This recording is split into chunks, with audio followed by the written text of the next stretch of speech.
Hey everyone! Today we're talking about the Etchr Nano. This little cutie is the small version of the Etchr Slate Mini that I have been using for several years. I bought that ages ago. I've made lots of videos about how to use it. This one is the lighter, more portable, pared down version. I'll show you a few different setups that I like with it and how I use it out in the field or out in the world. Real world situations. Talk about some pros and cons, whether it's worth it, and anything else I can think of. All right, let's go.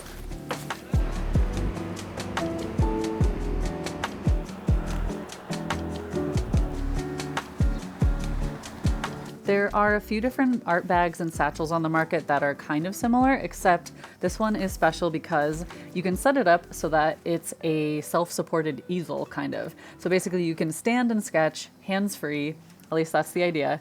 So I'll show you how to set it up and do that, and then we'll look at a couple different options. So obviously when you're just walking around, it's nice to have it as a shoulder bag, so I often use my straps like this, but then when it comes time to set it up, we're gonna adjust one of these. First, I'll show you how it opens up, one big zipper, and it folds open. You can fold it under and use this little Velcro to keep it open so that it's not flapping around.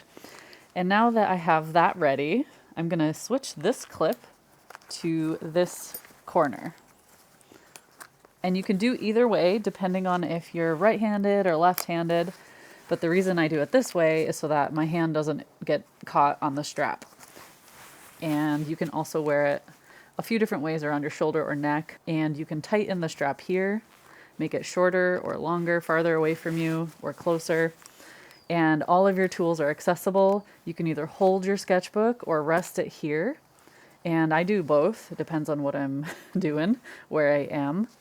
And as you can see, it does actually hold quite a bit. These loops are actually sewn in, so they're very sturdy.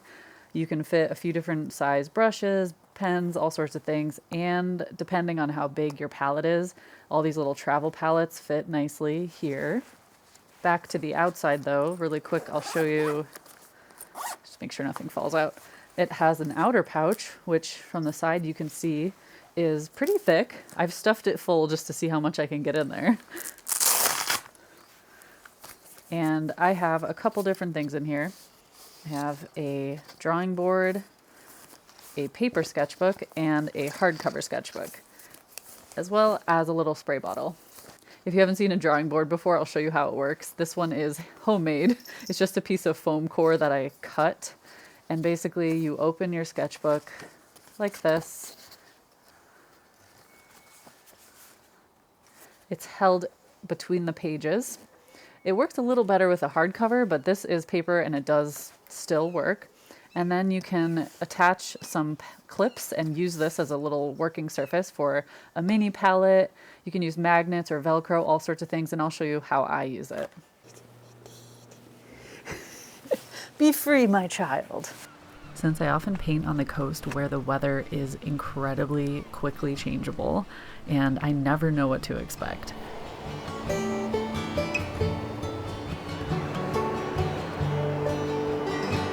I need my setups to be pretty portable, so I thought this would be the perfect chance to test this out at one of my favorite places, Lossy Mouth. And I decided to only sketch in spots where I wouldn't normally stand or sit because either there's water or sand or whatever the reason.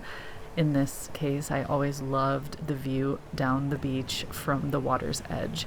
But I can't really set up my normal chair here or sit on the ground because I would just get overwhelmed with waves. I did struggle to set up and put things away without things flying around because it was so windy. So maybe that's another con for this type of setup. You probably want to have everything very streamlined or just put things in your pockets in between uses so that you're not always fiddling with opening and closing the case.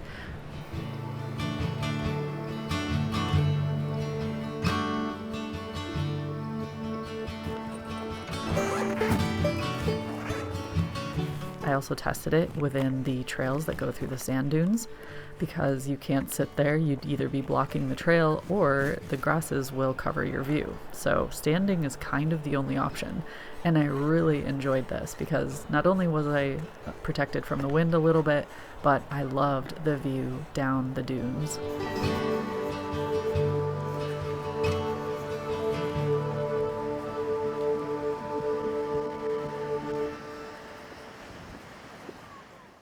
And because I can't stand in one spot for too long without getting pains in my hips especially, I decided to take a little break and sit and just use it like a normal sketching setup.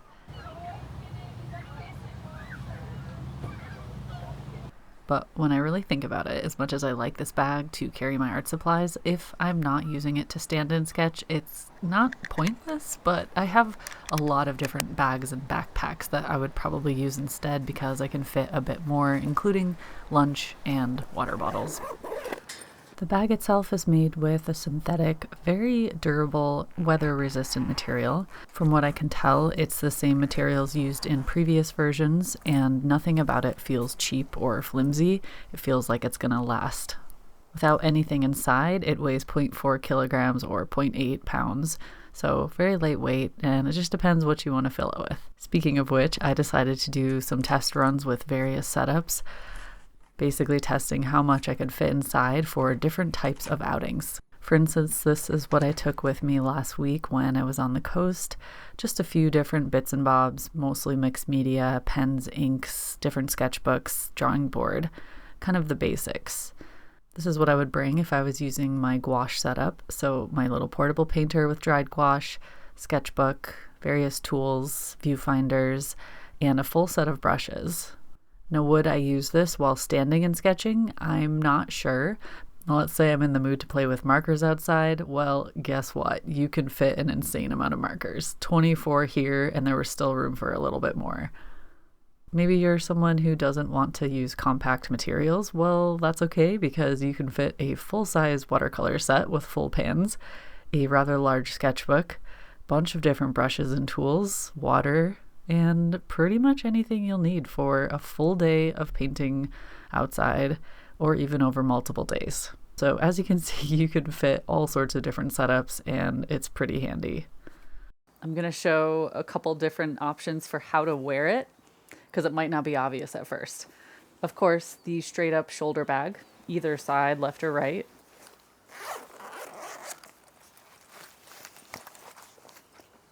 If you're right-handed, always change the left side clip so that it doesn't interfere with you doing anything. So basically you move it from the shoulder bag position to the opposite corner. And now you can adjust it if you want it further away or closer. And this gives you a longer vertical platform, or rotate the whole thing so that it's horizontal. So you have a bit of a longer platform this way. You can have the tool side up, or you can have the flat, empty side up. You kind of get used to changing the clips around the more you do it. It was a little confusing when I first started, but now that I've used it a few times, it becomes very normal. So you can wear it around your neck like this, or you can put one side around an arm, or like this. So it's completely up to the wearer, whatever's the most comfortable. I like to have my tool side up just because I'm constantly changing tools. And even if I'm setting my sketchbook down on this, it's not a big deal. It's still flat and sturdy. So I don't really see a point in having the tools on the underside. That's just me. So one of the complaints or things I see people say about the previous versions or anything, I guess, similar to this, people leave the comment, "My neck hurts just watching this video." Because it's kind of so close to your body, you have to look down at more of a sharp angle, which is one of the reasons I like to use vertical sketchbooks because it's already slightly away from my body and my paints are a little bit more extended, whereas if everything was right here, yes, I would be constantly looking straight down. Maybe find a setup where you have a little board that folds open There's so many different homemade things you could do. Anyways, the longest time I've stood and sketched using this setup is probably about 30 minutes max. The reason I'm standing and sketching is because I want to be very portable and move quickly between subjects. So I'm not treating it like a normal sketch session. It's supposed to be more of a mobile setup. So spending longer than 30 minutes just doesn't work for me in that situation. If I was going to stay longer than 30 minutes, it would be a stool situation, a chair, find a bench or something. If you are someone who cannot sketch fast or doesn't like to kind of work quickly, maybe this isn't for you. But I do find that after 30 minutes, I don't really have like neck cramps or issues or pain or anything. It's more that my like standing up hurts my knees or hips for longer periods of time. So that kind of is what entices me to move on.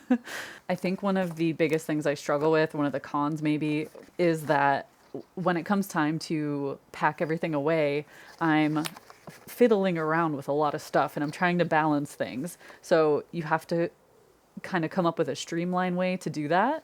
See, it kind of twists and moves if you're not careful. I'm kind of sticking my belly out to like tighten it a little bit. But then I'll immediately tuck away my little travel palette. And sometimes I won't even bother trying to put it down back onto this. I'll just shove it right in my pocket. Always have pockets. And then you can fold it. If you have anything loose, I mean, these are really tightly held in there, so I don't worry about that. But if you left anything on there and it was loose and you unfold it, it could easily crash on the ground. So be careful with that.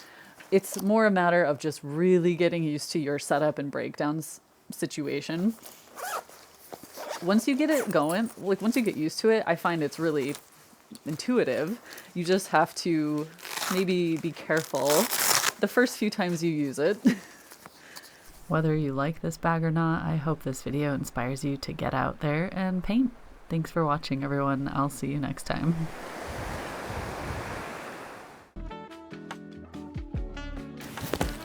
Wait. Hey, everyone. Today we're talking about the Etchr. Okay, for real though. I can see why you were laughing. Hey everyone, I'm talking about the Nano. Okay.